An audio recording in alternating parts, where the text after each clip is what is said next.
Hey guys, it's PonkyPlays. Welcome to our Raid Shadow Legends video. So in today's video, I'm going to be doing a little bit of summoning just so that I can get the points, the pizza points for the Doorkeeper's path. It sucks because I really didn't want to do too much summoning.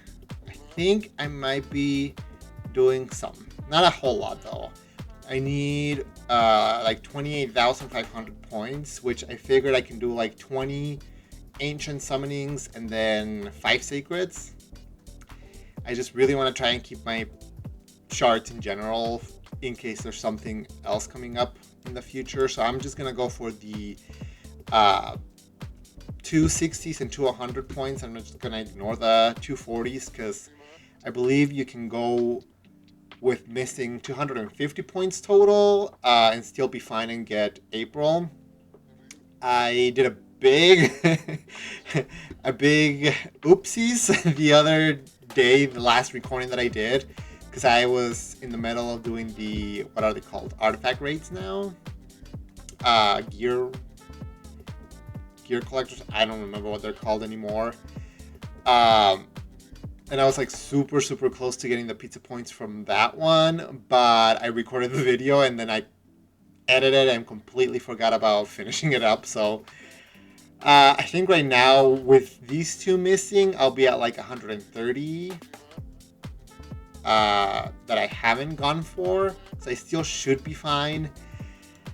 But yeah, let's just go ahead and do a quick summoning. Let's see if I get any luck. I don't expect any luck, but hey, who knows?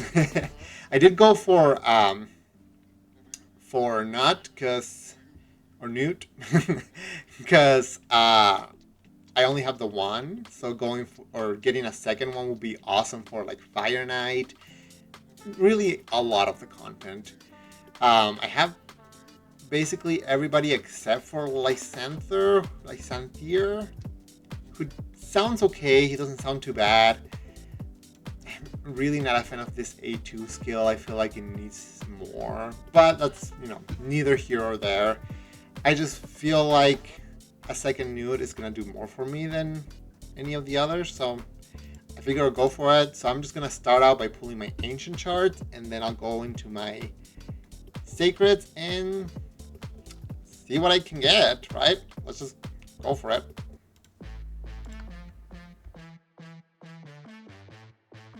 Okay. Oh, okay. Oh, well. Geez. Kaja the Rai, I do not have her.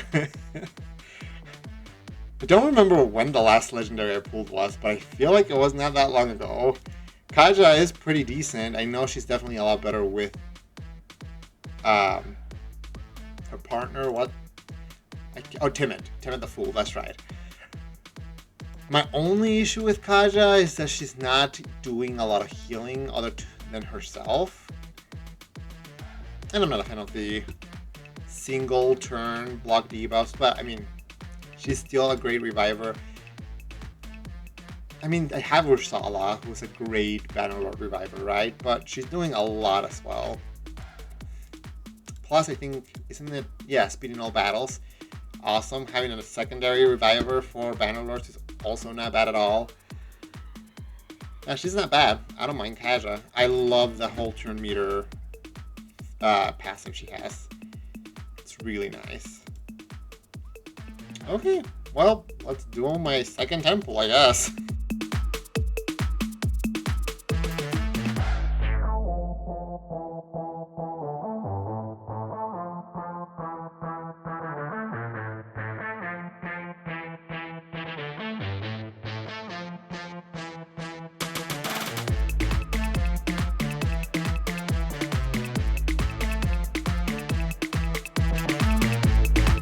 Okay. Oh my gosh. Okay. Tholan. I believe he's pretty decent. I don't think he's like anything crazy, but he's also a new one for me. I've been getting a lot of new loot recently, I feel like. Tags. I mean, yeah, I've faced a few and he's kind of gross. Activates Demon Breaker skill every 5th turn this champion takes. Enemies with from the Corrupted Alliance, bosses and minions cannot land a crit on. Oh yeah, that's right. I don't know. Definitely not bad. I mean, that leaves me at 10 sacred shards, which is awesome. And then I still have a decent amount of shards from everything else. So I'm not like super uncomfortable for any upcoming events. I still have the 2 remnant summons for like a summoning or a champion chase. So I don't know. I think I should be fine. But hey, that was way lucky. I was not expecting much at all from what, 25 shards. But Kaja, for those who don't know her kit, she attacks an enemy, heals herself by 10% of her max HP, and then she heals any teammates that are on the same heal or same team by the same amount. So cares about her own HP, right? Which she's got a decent base HP, good speed, good defense. Revives all dead allies with 50% HP and turn meter, then places increased crit rate and increased crit damage on them for 2 turns, which is not bad.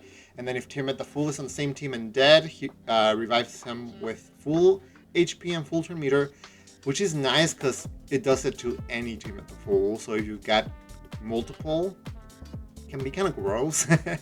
And then if Teammate the Fool is on the same team and alive, resets the cooldown and instantly activates the Kex of Dread, which is, I believe, his skill that removes buffs. I think the one that decreases the duration of buffs. I'm pretty sure that's the one, but I don't have Timid either, so I'm not entirely sure. And then her A3 fills the turn meter of all allies by 20%, also removes 2 random debuffs from each ally. If Timid the Fool is on the team, removes all debuffs, and then places block debuffs for 1 turn. Which again, that's my biggest complaint I have with her. It's just the 1 turn block debuffs. It should really be a 2 turn, but I guess, you know, can't really win them all. And then all turn meter reduction effects from enemies are decreased by 50% when used against her. And if Timid the Fool's on the same team, she's immune to them and she's gaining that much turn meter instead of losing, which is pretty nasty. So definitely a very decent reviving support champion. And then Fallen Foulbeard. He's A1, attacks all enemies. Before attacking, has a 25% chance of placing the big version of Weaken for 2 turns. And that's an AoE. Goes up to a 50% chance. And then it's a 75% chance of placing it if the target is from the Corrupted Alliance, a boss, or a minion. Which is really awesome. Great for PvE. This effect cannot be resisted by enemies from the Corrupted Alliance, bosses, or minions, which means he needs no accuracy, which is, again, great for PvE. Grants an extra turn if a weakened debuff was placed on all enemies with this skill. Really, really nice. That's a very solid A1. The A2 attacks an enemy 2 times. Each hit will ignore 25% of the target's defense. If the target is from the Corrupted Alliance, boss, or minion, each hit ignores 50% instead. So a lot easier for this skill to get a full ignore defense, which is awesome.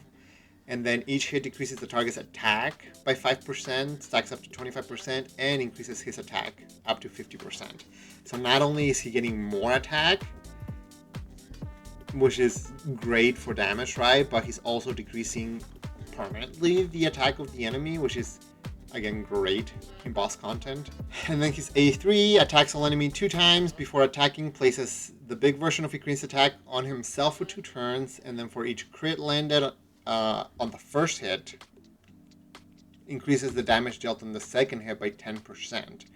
So the more enemies out there, the higher this will hit, as long as he's critting every single one. It ignores unkillable and shields. Definitely really, really nice right there. And then activates his, I believe that's his A1, yeah. Every 5th turn he takes, and enemies from the, right. Corrupted Alliance, bosses, and minions can all land crit hits. So in PvE, he's really, really great because he just can't be critted. I mean, I guess against the Phantom Shogun, it doesn't matter so much that he can block passive skills. But he's the right affinity for the Phantom Shogun, so it's still not bad. And then attacking all battles by 30%, great. His stats, you know, definitely a bit frail, but that's fine. It's really high attack, not terrible speed for a damage dealer. And then he doesn't really need accuracy if you're using him in PvE. I think for PvP he's okay. I guess if you're facing some enemies that have like a full team of Corrupted Alliance, then he's probably pretty good. But I would say he's more of a PvE champion myself. I don't know. Let's see. People rate him pretty decently, actually. I wonder what people rate Kaja. I've never really looked. I don't really look at ratings that often because I feel like there's a decent amount of time where the ratings tend to be a little bit either way, I guess. Sometimes I feel like the ratings are a little too high for the champion and sometimes a little too low. Again, it just depends on the person and the build and all that. Like Kaja, I don't know. I guess I kind of agree. Again, she's pretty good as a support, but not my favorite, mostly because she has a hard time keeping your allies alive. Other than the cleansing she's doing in turn meter, she's not really providing any sort of like damage mitigation or healing or any of that, so it's I can see why she wouldn't be the most exciting support, but she definitely can be really nasty and really annoying to face as well. But yeah, that was great. Let me go ahead and grab all the points before I forget. I mean, I think as long as you've got the points, you can still claim the rewards after like at least like 24 hours after the event is over. But you know, I'd rather not risk it since I did last video, right? Okay, so there we have it. I don't really care to get any more points, so the keys are just gonna go unused, I guess. But yeah, now let's see where that puts me in the Ace Reporter Titan event. Not bad. I mean, a Primal Shard, that's pretty good. And then almost halfway through the fourth. That's 760 points. I need... Well, that's 740 points. So I'm just slightly over halfway there. It's not bad. I feel like I'm still pretty good to do it. I just need to make sure that I finish every event before it's over.